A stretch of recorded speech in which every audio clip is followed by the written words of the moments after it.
Please note that the following video includes subjects such as religious persecution, extremism, terrorism, medieval torture, and brutal methods of execution. Viewer discretion is advised.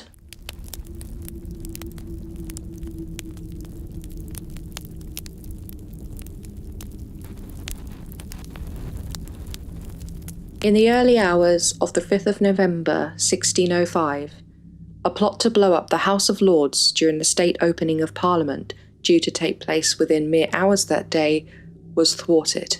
This attempted terrorist attack is still remembered today with the famous rhyme, "Remember, remember, the 5th of November, gunpowder, treason, and plot. For I see no reason why gunpowder treason should ever be forgot." To understand why the gunpowder plot happened and why it is still remembered today, we must go back further than 1605, back to the reign of the infamous King Henry VIII. War, persecution, and terrorism in the name of religion is nothing new. It has been around for as long as religious beliefs, and it is undisputedly Christianity that is one of the most widely adopted faiths throughout the world. However, belief in a deity and personal adherence to the scriptures was not enough. A church was established, which became an institution and influenced the trajectory of humanity. The full details of the Roman Catholic Church and how it was established and spread are extensive and would take substantial time to explore, but here is a brief synopsis.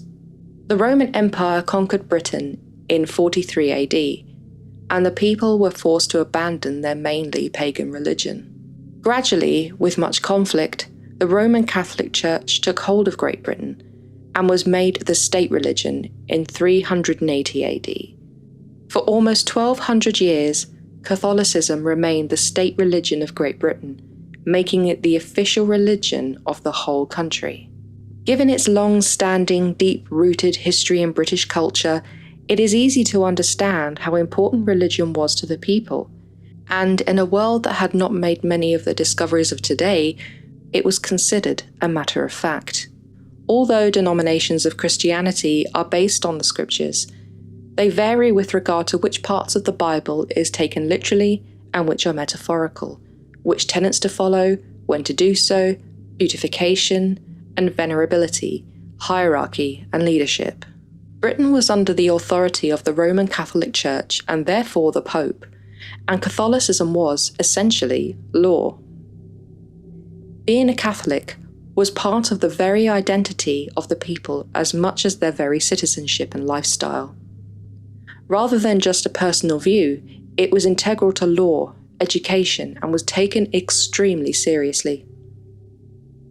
King Henry VIII was a strictly devout Catholic, and in 1521 he and Sir Thomas More wrote and published a treatise titled Defence of the Seven Sacraments. The seven sacraments being rituals in Catholicism: baptism, confirmation, Eucharist, penance, anointing of the sick, holy orders, and matrimony. Pope Leo X was so impressed that he bestowed on the king the title of Defender of the Faith. Henry famously had 6 wives, although however many were incontestably legal is disputed. His first wife, Catherine of Aragon, was originally married to Henry VIII's brother, who passed away. Catherine bore Henry a daughter, Mary, but their marriage failed to produce a male heir. Henry felt, after 2 decades of marriage, that the reason they hadn't had a son was because God had cursed their marriage. Henry cited Leviticus 20:21. "If a man shall take his brother's wife, it is an unclean thing, they shall be childless." His daughter, Mary, could be married off and have a son of her own, but this was not happening anytime soon. Already having an eye on Anne Boleyn to become his second wife, King Henry decided he would have his marriage annulled, and he appealed directly to Pope Clement VII. The appeal failed after numerous attempts over a period of 4 years, and Henry approached his bishops to rule on the validity of his marriage to Catherine of Aragon. His marriage to Catherine of Aragon was declared null and void, and his new marriage to Anne Boleyn was legitimate. After this, the official process known as the English Reformation took place.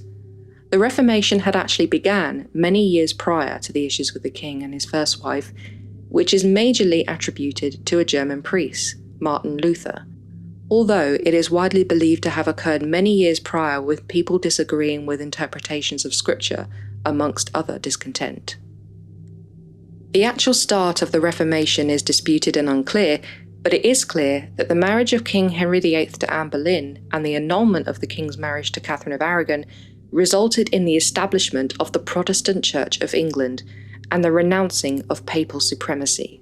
Several acts were passed between 1534 and 1536, declaring King Henry VIII as a supreme head of the Church of England and making it a capital crime to deny this, essentially making it punishable by death to remain Catholic.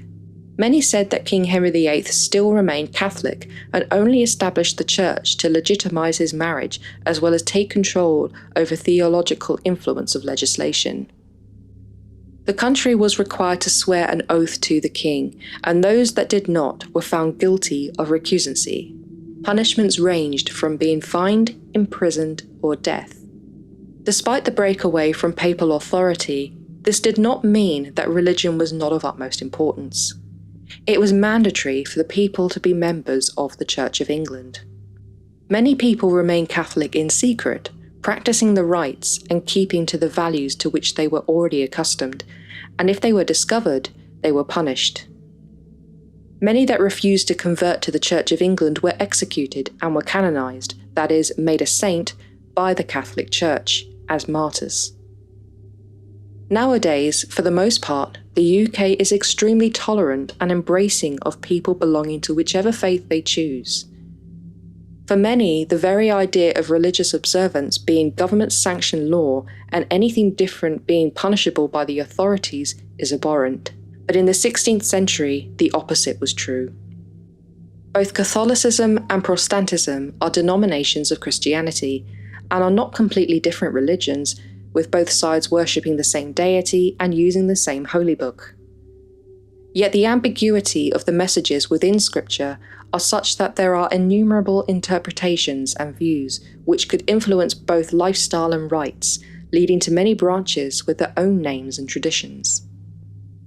This enables people to practice their faith the way in which they feel is true, and members of a single family can belong to many different churches, never agreeing on one or converting completely different religions altogether. In medieval times, there was one denomination in power at a time.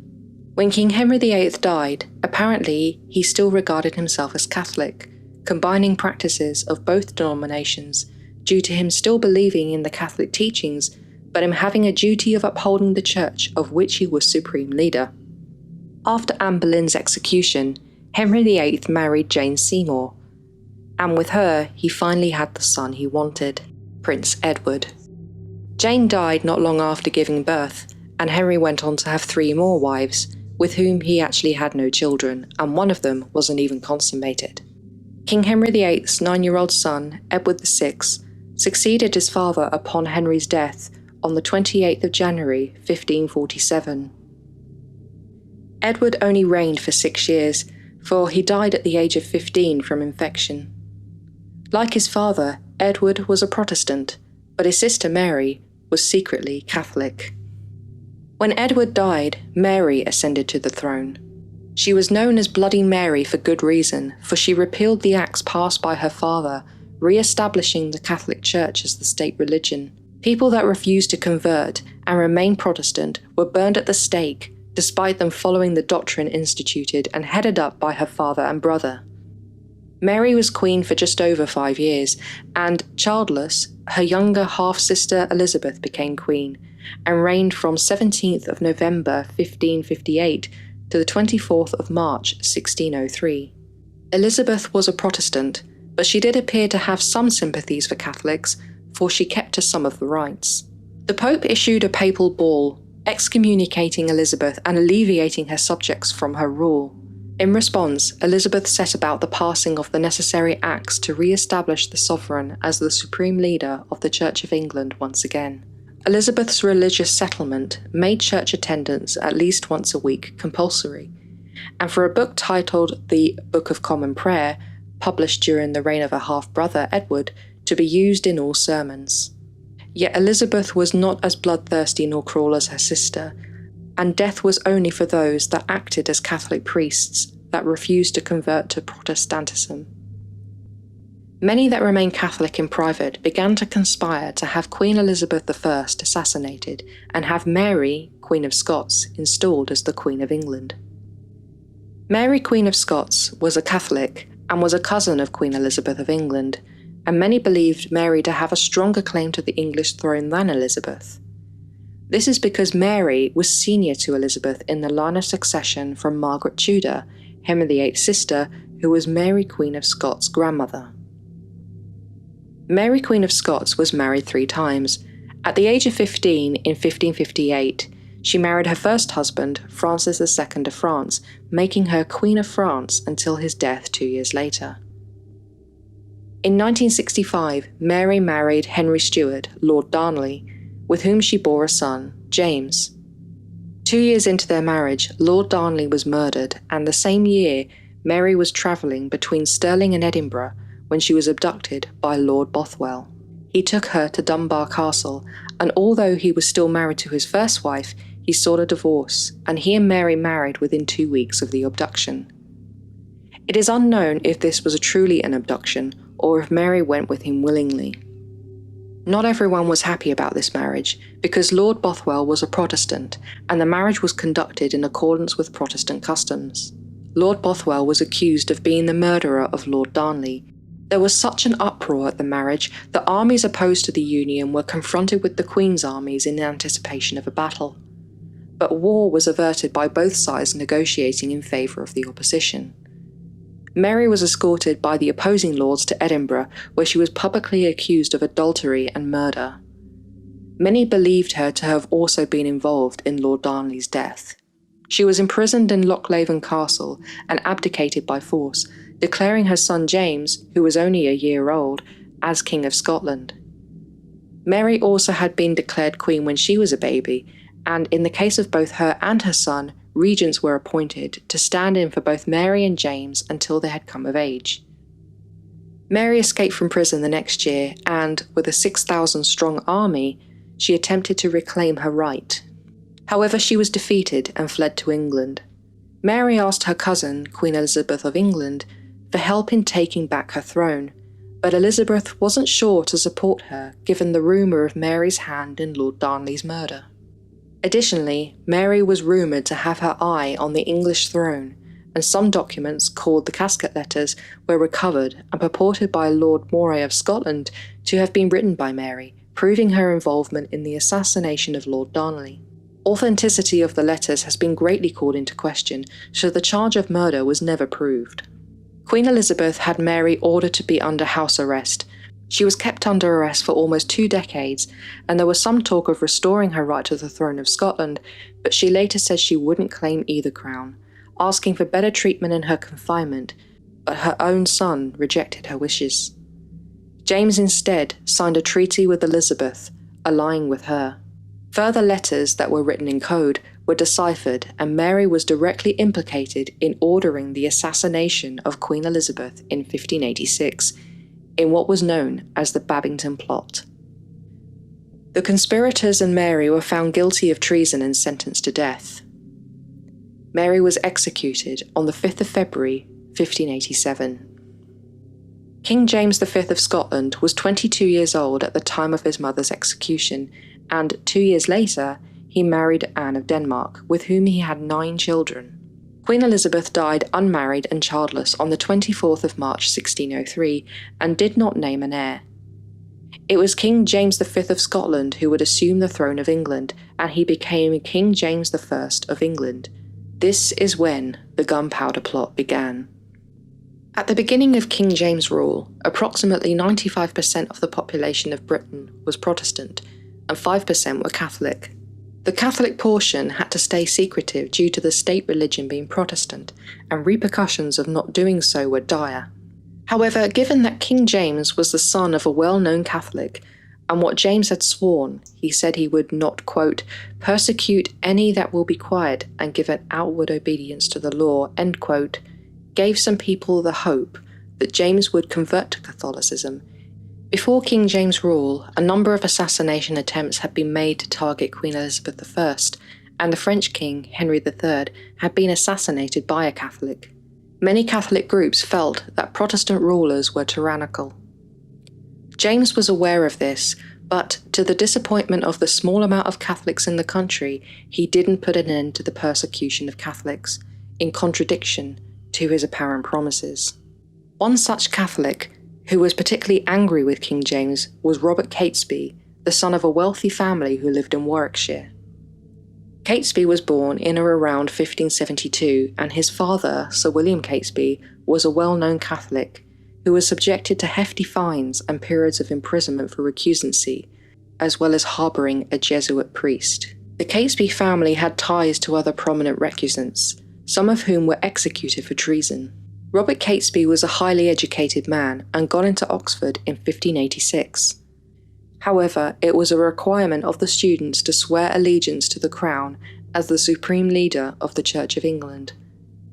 This is something that Catesby refused to do, and as a result, left the college. He went on to marry Catherine Lee, who was from a wealthy Protestant family. After some deaths in the family, Catesby inherited some property, and he at first appeared to turn to Protestantism. But this appears to have been a ruse to avoid punishment, and instead, when Catherine Lee died, only 3 years into their marriage, Catesby returned to Catholicism, and returned with renewed fervour and devotion. In 1601, the Earl of Essex launched a rebellion against the monarchy in favour of installing a Catholic monarch. This failed, and it turned out Robert Catesby was involved. This meant that he was imprisoned and fined. His estate was almost completely depleted, and he had to sell the property in Chastleton to pay for it. Like many Catholics, Catesby was hoping that James I would be more tolerant upon his ascension to the throne, but this was not the case. One notable event was that Pope Clement VIII sent James's wife, Queen Anne, a rosary. This caused James such anger that he called for the exile of all Catholic and Jesuit priests, and once again posed fines for those that openly practiced Catholicism. Catesby was a very charismatic man, of persuasive and engaging conversation, an avid swordsman, and one that did not hesitate to use violence for his faith. A Jesuit priest made the following description of Robert Catesby. His countenance was exceedingly noble and expressive. His conversation and manners were particularly attractive and imposing, and that by the dignity of his character he exercised an irresistible influence over the minds of those who associated with him. One of Catesby's friends was Thomas Percy, a member of a noble family. Percy may have been raised Protestant before converting to Catholicism, and followed it with as much adherence as Catesby. He also harboured an equal amount of resentment towards the king. Percy had visited the king when he was in Scotland to directly seek assurance that the king would be more tolerant towards Catholics. He left the meeting feeling confident that that would be the case, but now the king's actions felt like betrayal. In June 1603, Catesby was visited by Percy, and they had a discussion about what was happening in the country. It was at this meeting that Catesby let Percy know that he was planning something, and would soon inform Percy as to what it would be. In February 1604, Catesby's cousin, Thomas Winter, visited him at Catesby's behest, and there with Catesby was Thomas Percy's brother-in-law, John Wright. It was at this meeting that Catesby revealed what he had planned in store for King James. Catesby wanted to blow up the House of Lords, and in particular the king, his family, and all the judges and lords that would be present. Winter did not like this plan, but then Catesby said something that was quoted by many other conspirators. The nature of the disease required so sharp a remedy. Winter was on board. The group still hoped that the Spanish efforts to influence politics in England would have the desired effect, and they wouldn't have to resort to terrorism. Thomas Winter ventured to Spain to ask exiled Englishmen for help as to whether Spain would support them. On his visit, Winter was introduced to Guy Fawkes, also a Catholic and one whom Catesby knew. Catesby was aware of Fawkes' military experience and that he knew all there was to know about gunpowder. Fawkes was originally from Yorkshire and had been abroad for 10 years, fighting for Spain in the Dutch War. Winter convinced Fawkes to return to England and join the plan, which they did in April 1604. Catesby, Percy, Wright and Winter met at a pub called the Duck and Drake in the Strand area of London. Within the inn, the men swore an oath not to disclose anything of their plan to anyone outside of the group on the Holy Book. In June 1604, Thomas Percy, the most connected and elite of the group, had become a gentleman pensioner or bodyguard of the king. It was rumoured among the secret spies of the crown that Thomas Percy was a Catholic, or at least a Catholic sympathiser. Yet there was no solid evidence, so his appointment as a bodyguard was not suspicious. Percy used his connections via Lord Northumberland to secure a tenancy at a house in Westminster, which was handy for them to figure out how to make their plan work. However, they needed more people, and more people meant more risk. They were very selective about whom they involved and made all who did swear the same oath. In July 1604, Catesby recruited 2 more people into the plan: Robert Keys, who was charged with looking after the safe house where the items to carry out the plot were stored, and Thomas Bates, Catesby's servant. Bates' involvement was accidental, for he overheard a discussion and either he was to die or join. Within the next 6 to 8 months, Thomas Winter's brother Robert, John Grant, and John Wright's brother Christopher were recruited. Around the same time, the plague was rampant in London. Events and occasions had to be postponed, sometimes for months. The state opening of Parliament was intended to take place in February 1605, but was pushed back a number of times. Eventually, the date was decided to be the 5th of November, 1605. It is worth noting that the House of Lords was not what it is now.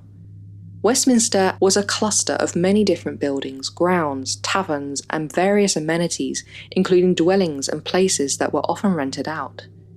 Whitehall Palace was also the official residence of the monarch. It was accessible to many different people, and security was certainly not as tight as it is now. The old House of Lords building was approximately 24 metres long, 8 metres wide, with a 6 metre higher ceiling. The walls were 9 feet or 2.74 metres thick. Old sketches of Westminster place the House of Lords in a location that is where an open space, including a car park, exists today.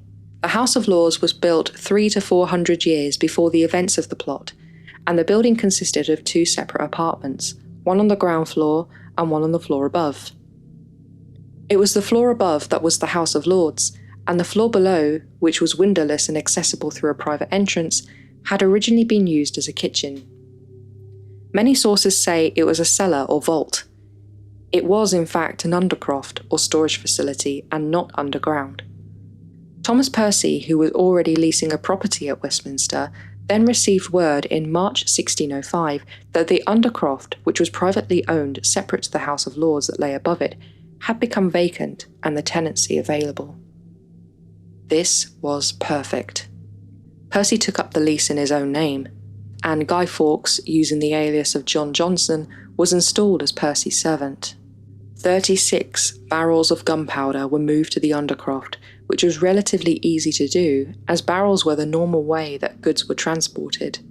Catesby had been the one to bankroll the plot, but his funds were running dry. Catesby recruited Ambrose Rookwood, who was a steadfast Catholic but, more importantly, had property and money that the plotters needed. Another person was added to the plot on the 14th of October 1605, Francis Tresham, a cousin of Robert Catesby. The final person to join the lot was Sir Everard Digby, another person of wealth, and could rent certain places as safe houses and horse stables posted between London and the Midlands. Like Thomas Winter, Tresham wasn't fully on board with the plot and tried to convince the plotters to abandon the plan. However, Catesby was steadfast and managed to get Tresham on board. Francis Tresham's father, Sir Thomas Tresham, was a well-known Catholic recusant. Francis Tresham was indeed as dedicated as his new comrades, but the group were apprehensive. Tresham, like Percy, was well connected with relatives and friends high up in the peerage. However, he had the funds and horses, so he was useful to the group. After the assassination of the king, the plan was to ride north to the Midlands and to kidnap the 9-year-old daughter of the king, Princess Elizabeth, who was living in Coventry.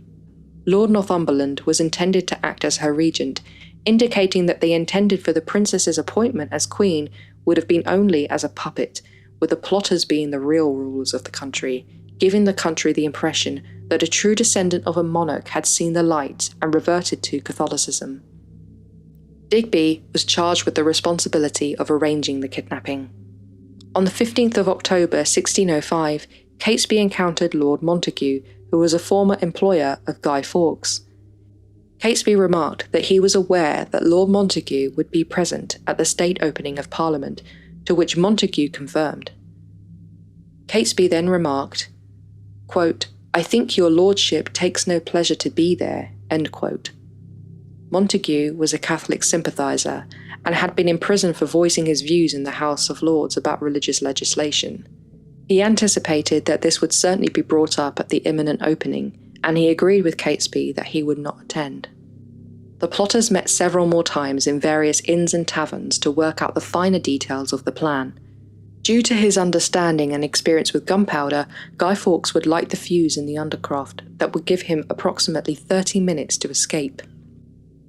He would get on a boat across the Thames and escape to Europe, spreading the word about the death of the king. Acquisition of the gunpowder was not difficult. Even Guy Fawkes, who had been out of the country for some time, was able to get his hands on some cheap gunpowder, which had been manufactured at a mill on the banks of the Thames. The gunpowder was originally for use in cannons and muskets in the war between Britain and Spain, but since the treaty was passed, the gunpowder manufactured was now commercially available.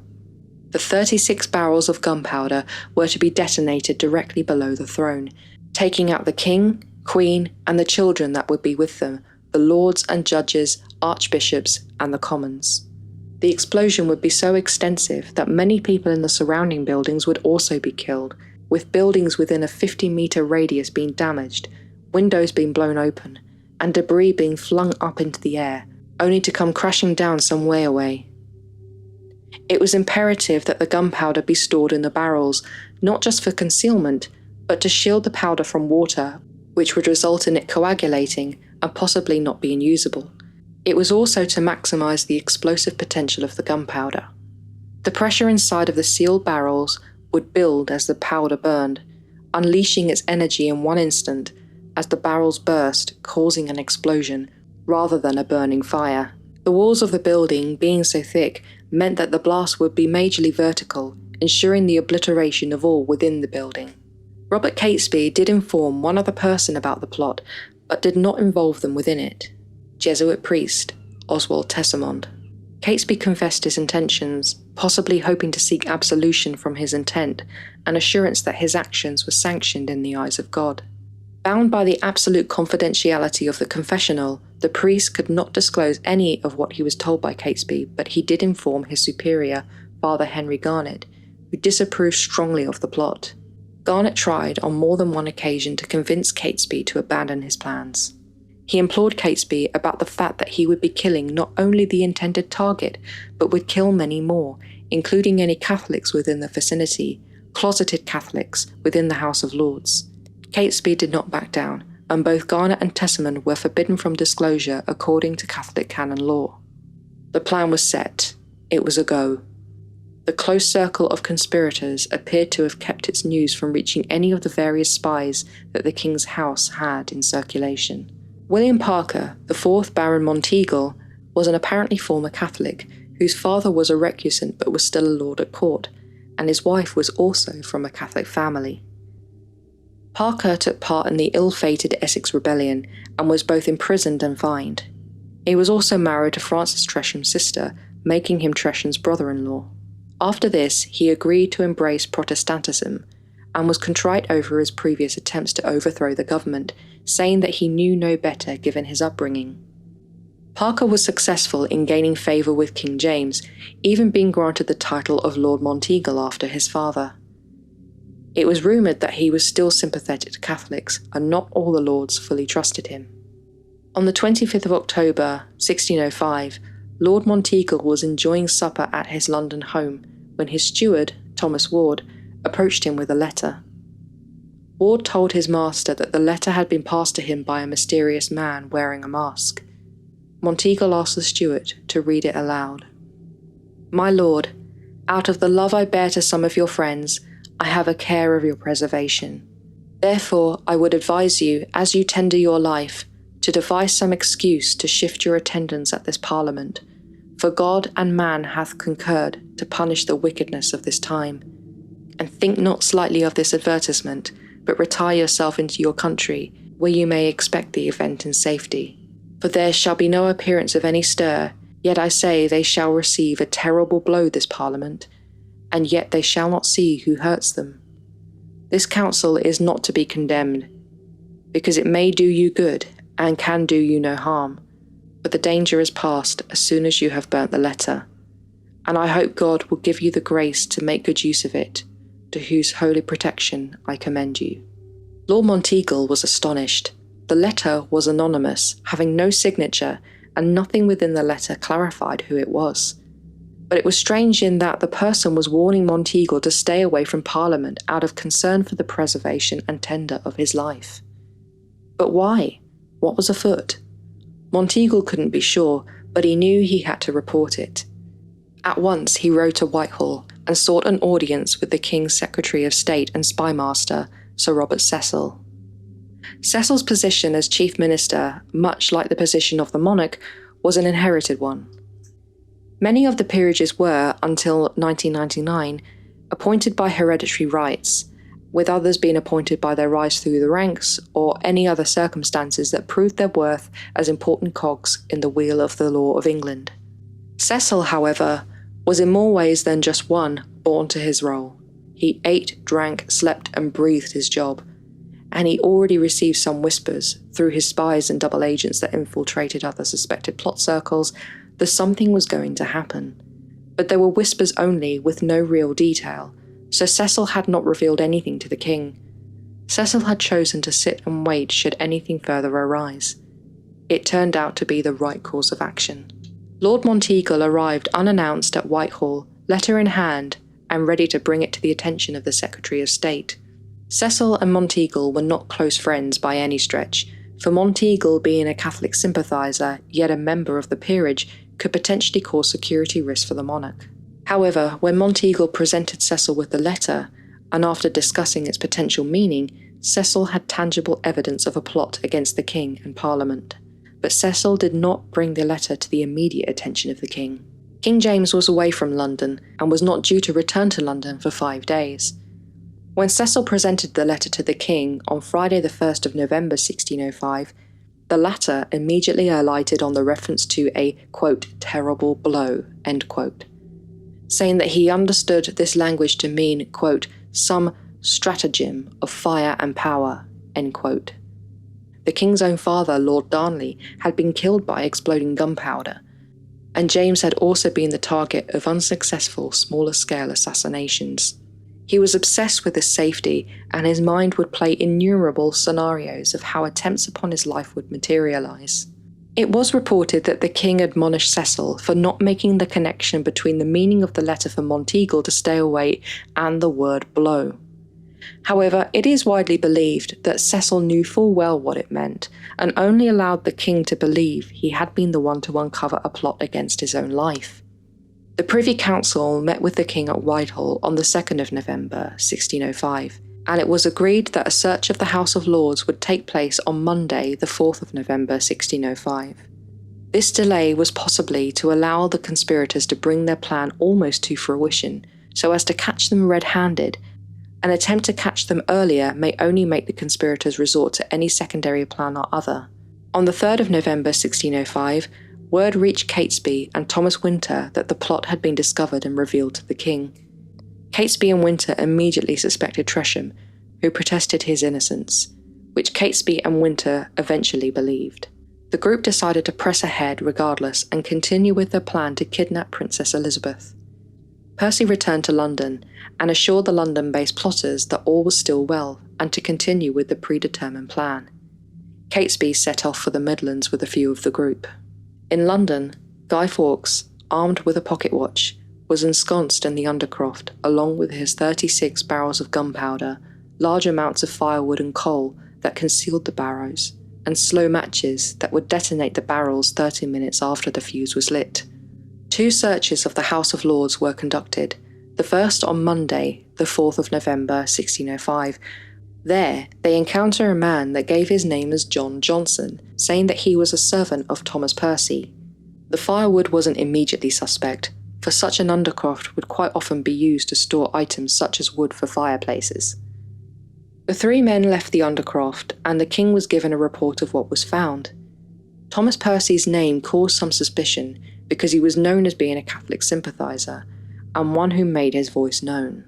The king ordered a more extensive search, including inspection of the firewood. Late on the night of the 4th of November 1605, the undercroft was once again searched, and John Johnson was once again found there. This time, he was dressed for riding, booted, spurred, and clad in a cloak and hat. This struck the search party as odd, for it was very late, so why was he dressed in such a way? The firewood was pushed aside, and the barrels were found, containing gunpowder. John Johnson was arrested, and in the wee hours was brought before the king himself. The king demanded to know who the man's fellow conspirators were, for he certainly hadn't acted alone. The king asked the man why he was going to carry out such terrorism, to which John Johnson said he wanted to, quote, blow you back to Scotland, end quote. He expressed no remorse and kept up both his alias and resolve. The king was horrified at the prospect that someone would even dare to kill his innocent royal children, as well as many others that were innocent attendees. To this, John Johnson quoted his master's words, "The nature of the disease required so sharp a remedy."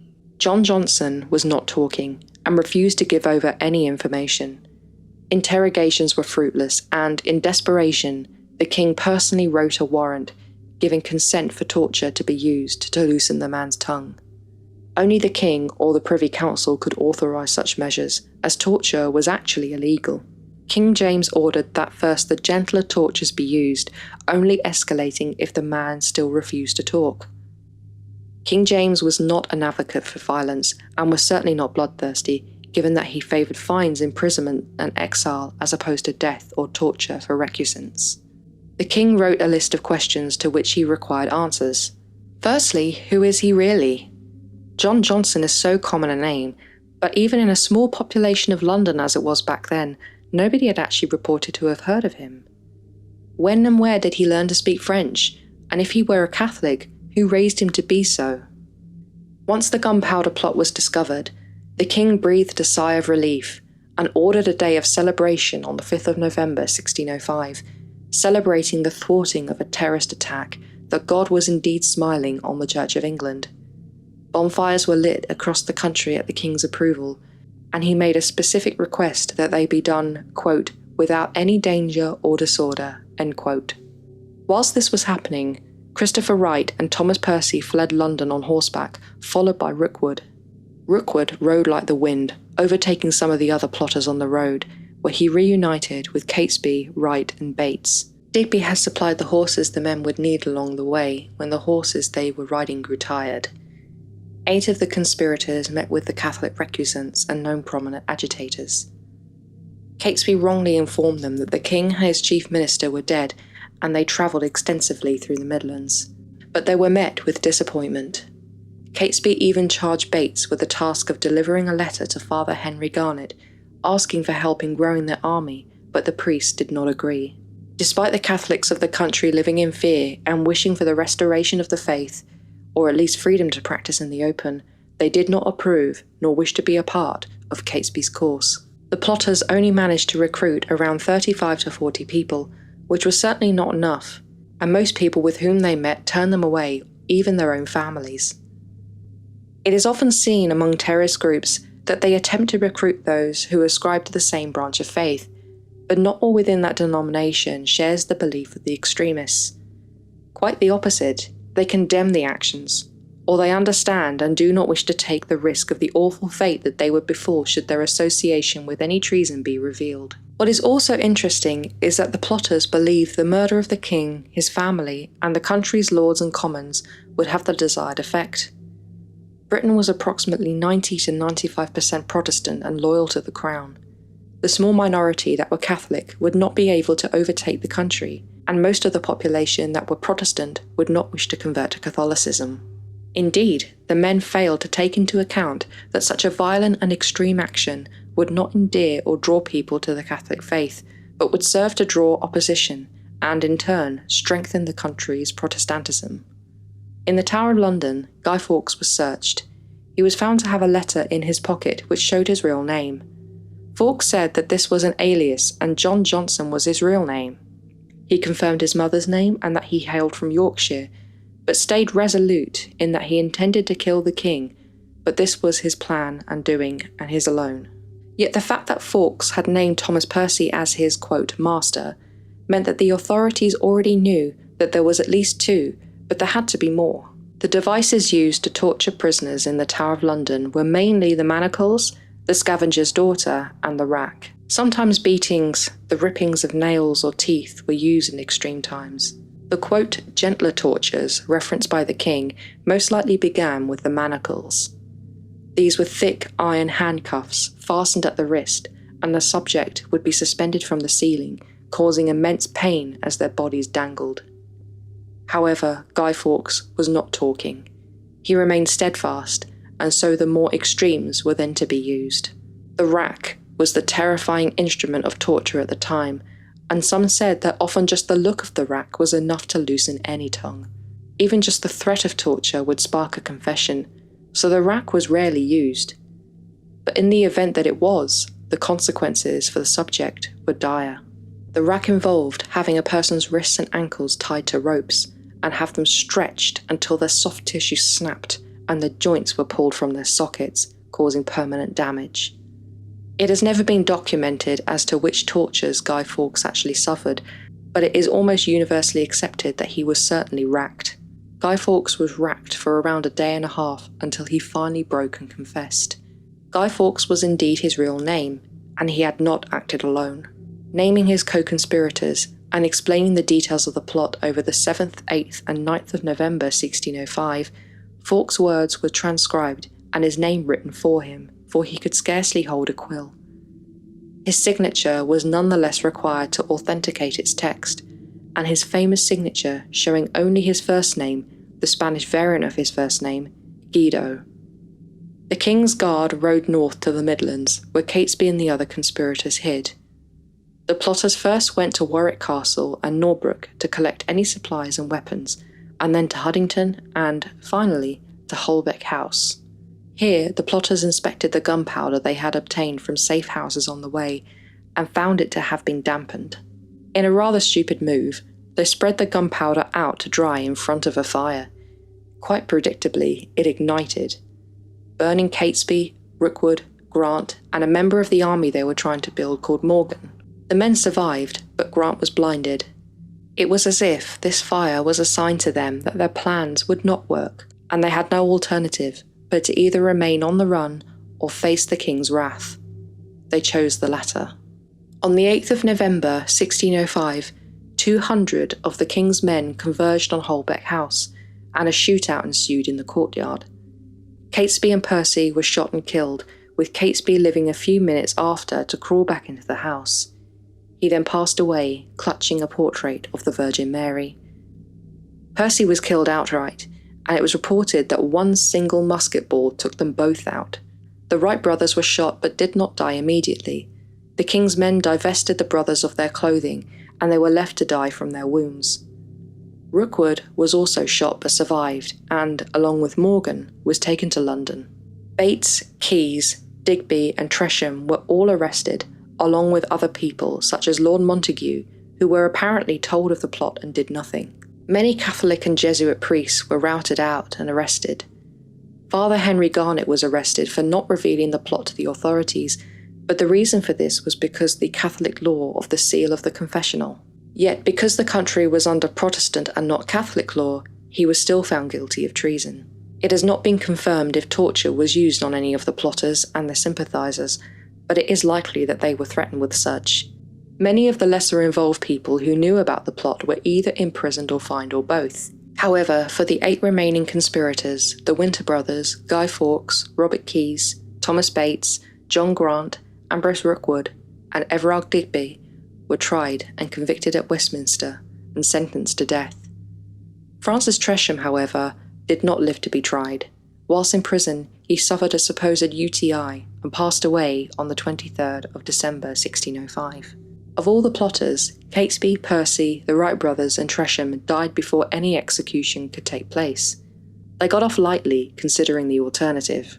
The executions took place on the 30th and 31st of January 1606, with Digby, Robert Winter, Grant and Bates being executed on the first day, followed by Thomas Winter, Rookwood, Keyes and Fawkes the next.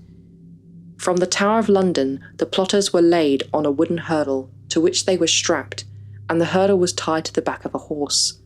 They were then dragged from the tower to the old palace yard at Westminster, where they were hanged and quartered. Guy Fawkes had to watch his 3 fellow conspirators endure the agony of being hanged almost to the point of death, then living, having their genitals cut off and bowels removed, with these body parts being burned before their eyes, before the agony would finally end with their beheading. Their corpses were then dismembered into 3 parts, so that, together with the head, they were finally quartered. Fawkes must have been terrified. He'd already been tortured and had witnessed 3 executions, knowing what was in store. But he was spared the mutilation, for he fell from the scaffold just as the noose was placed on him, which snapped his neck. This was unintentional, and could have been due to miscalculation of Fawkes' position on the scaffold, or that he deliberately jumped to his death. The heads of the plotters were displayed on spikes on London Bridge, and the limbs sent to the, quote, 4 corners of the kingdom, end quote. Such was customary at the time, so as to remind citizens of the consequences of high treason. After the executions, Catholics all over Britain were nervous about potential backlash from Protestants and the possibility of harsher sanctions by the king. However, King James stated to his governors that he understood the plotters to be a very small number of Catholics in the land, and Catholics in general did not align themselves with the plotters. A week before the executions, the observance of the 5th of November Act 1605 was passed and remained in place until 1859. It required British citizens to give thanksgiving to God for the plot having been thwarted and many lives saved. The date of the 5th of November to this date is known as Bonfire Night or Guy Fawkes Night. Guy Fawkes was the first arrested, and so the occasion bears his name. Yet he was not the head of the group, for this was Robert Catesby. Still, Guy Fawkes remains the most known, and various traditions are still practiced today, including the burning of Fawkes in effigy, the setting off of fireworks, gathering with friends and family with food and drink. Children would make their, quote, guys and place them in a wheelbarrow, saying, penny for the guy, as to accrue money from people to pay for refreshments as well as fireworks. It is widely believed that the use of the word guy to mean a man or boy comes from Guy Fawkes himself. From the construction of Fawkes in effigy, but reference to his name showed that the name no longer belonged to him. The House of Lords, as it existed in 1605, no longer stands, but the house itself still sits as a chamber within the Palace of Westminster. In 1678, a phony plot known as the Popish Plot was brought to light. Since then, it has become tradition to search the cellars on the day before every state opening of Parliament. One thing that is still shrouded in mystery is the authenticity of the letter that was sent to Lord Monteagle. Who wrote it? The main suspect has always been Francis Tresham, for he was Lord Monteagle's brother-in-law. The letter talked about love and friends. It is understandable why Catesby and Percy suspected Tresham in the first place. They knew of the letter because Thomas Ward, who was Lord Monteagle's servant, had actually written to Catesby to warn them about the letter. But it begs the question, how did Thomas Ward know about the plot? And how did he make the connection between the letter and the plot? The letter was both anonymous and also rather cryptic. Lord Monteagle apparently didn't know what it meant, and it was only when he presented it to Cecil and then the king that they decided to search the House of Lords to find out what it was. Thomas Ward did actually have familial connections to some of the plotters. It is possible that the number of people who knew about the plot was much bigger than the 13 main conspirators. Indeed, Father Henry Garnet knew, as well as Father Oswald Tessamond. Father Garnet was executed later in 1605 for high treason. Some people believe that Lord Monteagle himself wrote the letter. He may well have heard about it from Francis Tresham. He was a Catholic sympathiser, and not many people trusted him. What better way to get in favour with the king than uncovering a plot against his life? Yet it was done in such a way that Francis Tresham was not implicated, nor Lord Monteagle himself. If any prior knowledge of the plot had been known to Monteagle, and it was discovered that this was the case, he may well have been tried and executed for high treason for not bringing it to light earlier. Other possible suspects are spouses of the conspirators, or maybe even people in their wider circle, or possibly even Sir Robert Cecil himself. Some people have speculated that Robert Cecil was actually the true mastermind behind the plot, and he was involved from day one, as was Lord Monteagle, but this has never been substantiated. Terrorism continues to happen today, and in most cases, religion is at the forefront, with people wishing to exterminate those that do not conform to what the terrorists believe to be the one true religion. It is difficult to understand why extremists believe that committing such atrocities will further their cause and have the desired result. More often than not, it serves to draw people away and unite them in their grief and resolve. However terrorism materializes, it is not only cowardly, barbaric, and atrocious, it fails to achieve its goal. What can we learn from both thwarted and successful terrorist acts is that they are not the solution.